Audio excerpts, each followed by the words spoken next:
How does culture affect an election?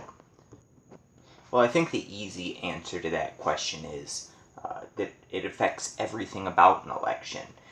Culture is the way that we as a society think and act, and the things that we're interested in, and the things that are relevant and pertinent to us, our interests, etc. And obviously, we, the people, we're the voters, and at the end of the day, we're the ones who decide the outcome of an election. In this video, I want to talk about, because I think I kind of grazed the topic in my last video, and now I really want to shine a light on it. How American culture, and specifically the current state of American culture, are going to affect the 2018 midterm elections, as well as how that contrasts to the 2016 elections, and why this is going to be so different. Now, before I really get into this, I want to point out, in the interest of full disclosure, that I am a Republican. I'm a fairly moderate Republican, but by no means is there any question of the fact that I am in fact a Republican. I'm not maybe a Republican, I'm definitely a Republican.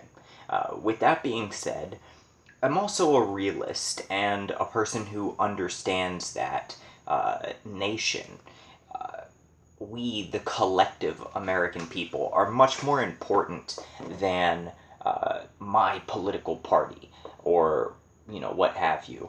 And I also identify the fact that the Republican Party is not who I vote for.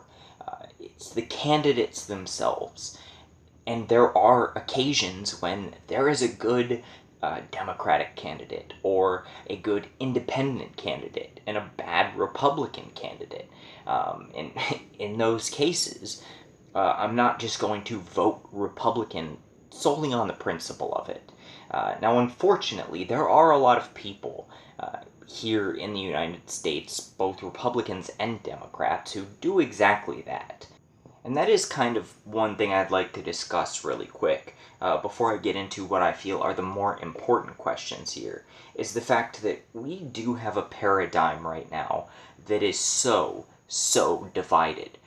There are those out there, maybe even some of you who watch this video, who inherently, even if you've never seen any of my content before, even if you've never met me in person, you hate me right now.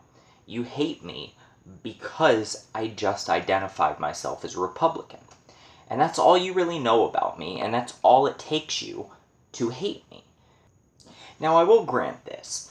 For the most part, I believe this to be a situation that's mostly exclusive to the internet. Because the types of people who, whether they be right or left-leaning, who just inherently hate anybody who stands on a different set of beliefs than them, or views things differently than them, are typically not the type of people who, forgive the crassness, but have the balls to confront people like that in public. And quite honestly, a lot of the same people who do hold these types of beliefs and, spout off rude comments and videos and stuff like this, based on the fact that I disagree with them on certain political issues, would never have the confidence or be assertive enough to confront me in public.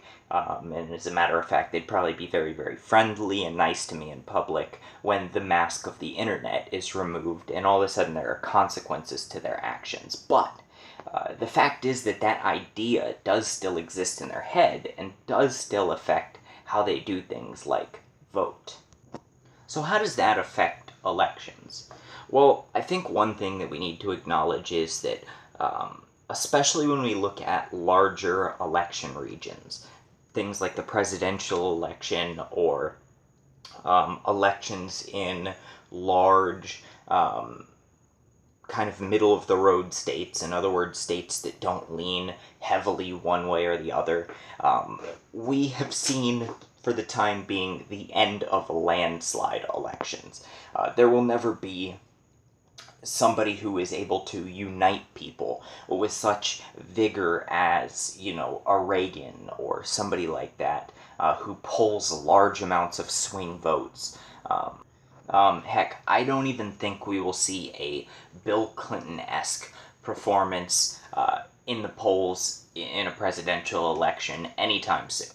I think that your, Bush Jr. and your Obama and your Trump-type presidencies are pretty much par for the course from now on, wherein you have a president who is heavily embattled from the day he announces his candidacy until the day he leaves office. Now, furthermore, and as you can see in the title of this video, the Democrats have a huge advantage going into the 2018 midterm election. So much so, in fact, that my advice to any Republican candidate that is in an area with a split demographic, an area that is not super right-leaning, is that you need to assume that your opponent has already won this race going in, has already won this race before campaigning has even begun, and it is yours to try and steal. But you are not starting on even ground. Now, can these elections be stolen? Absolutely. And I'm going to talk about that in a second. But from the baseline, if you were to do no campaigning, a lot of toss-up races, if you would, or would have traditionally been toss-up races, are going to fall Democrat by default. So let me talk about why that is. First off, we have to look at the overall go-to narrative of each political party. And I want to go over the Democrats first because I think it's the simplest to cover. Because what they have is going to continue to work for them in 2018, and in fact will work better for them than it did in 2016. And this is the narrative that we are the liberators. Now, I want to clearly distinguish this from we are the working class, because that is a failing narrative. That is a really bad narrative for a Democrat to run on. I think it's become very clear in recent years that Democrats are not the working class. They are very much the celebrities, the tech, Silicon Valley society, and famous movie stars and famous musicians and things like that. They are the wealthy, they are the influential. But being the wealthy and influential does not preclude you from being the liberator. As a matter of fact, it can kind of make that look even more benevolent than if you were the working class oppressed yourself, in the fact that you are coming down from your high station to liberate the oppressed. The narrative that there is all these groups of oppressed people, and you're even probably part of one of them if you dig through our catalog here. And yeah, you may not see this oppression, but that's because it's invisible oppression. It's systematic, it's systemic. There are boogeymen, and we're here to stop them. Now, this is a toss-up type of narrative in that it will never be super, super successful. There will always be some backlash to the disingenuousness of this narrative, but there are certain situations where it works really great, and the 2018 midterm elections are going to be one of those situations because the Democrats are the underdogs. And this serves them really good. It's actually served anybody who's been the underdog in the last 25 or 30 years really well. Whoever holds the White House, especially if they also hold the Senate and Congress, is almost doomed to lose seats and lose positions because of the general dissatisfaction that a lot of Americans feel toward the government. And where are they going to point that dissatisfaction if you only have a two-party system? Well, obviously at whatever party they perceive to be in power. And in 2018, that perception is reality. It's very obvious. The Republicans are in power. They control the Senate. They control Congress. They control the White House. They control the Supreme Court. They have the power. Now, there's all kinds of arguments and justifications you could use and say that, they need more time or whatever. But the fact of the matter is that in the general perception of the American public, that doesn't matter. The typical American person who doesn't have the luxury of having a job or life situation that allows them to pore over this stuff and research this stuff day in and day out, or the general person who, like you, unlike you, I should say, doesn't have the interest in sitting around and watching political videos and discussions like this. All they know is that they're not happy with the way that things are going. They're not satisfied with the government. And if they look, they will find that the Republicans control everything. So obviously, the target of their ire is going to be the Republican Party. And that really boosts that liberator narrative of the Democratic Party. Moreover, it really kills the Republican narrative, because the Republican narrative is underdogs. The Republicans, especially in 2016, and in the midterm election prior to that, really propped themselves up, the successful ones, what I would call the Trump-era Republicans, really propped themselves up on these great grassroots campaigns, these for the people, by the people campaigns, wherein the people kind of circumvented the traditional media and traditional celebrities, etc., and went straight from Trump's mouth to them, and then out to the rest of the world. And they were really able to do this and paint this picture of themselves and of Trump as the outsider, the underdog coming in to try and save things. And while that narrative still, I think, is going to be the useful one for a lot of Republicans, it's not going to be nearly as useful. Because the fact of the matter is, it's pretty hard to portray yourself as the underdog when you're the reigning champ. See, in this kind of cycle that we've been having up and down, Republican, Democrat, the Republicans have hit their pinnacle in 2016, and now they're entering into what I would call the rebuilding phase. And the odd thing is that in politics, unlike in sports, the rebuilding team is typically coming from the top. And we can argue all day on why I think it is that these narratives need to, by default, be rebuilt once they've led these, political parties into power, but it is kind of a thing, and they do kind of need to be reimagined, because the way that you campaign when you're out of power, when you're on the back foot, is way different than the way that you campaign when you are, in essence, the incumbent party. But there is still a hint of certain things in that old Republican narrative that can still continue to work. First off, one of which that I'm kind of dubious of, I don't particularly like. I actually had somebody ask me today, like, is this a real thing? This doesn't make sense to me. Why is this being done?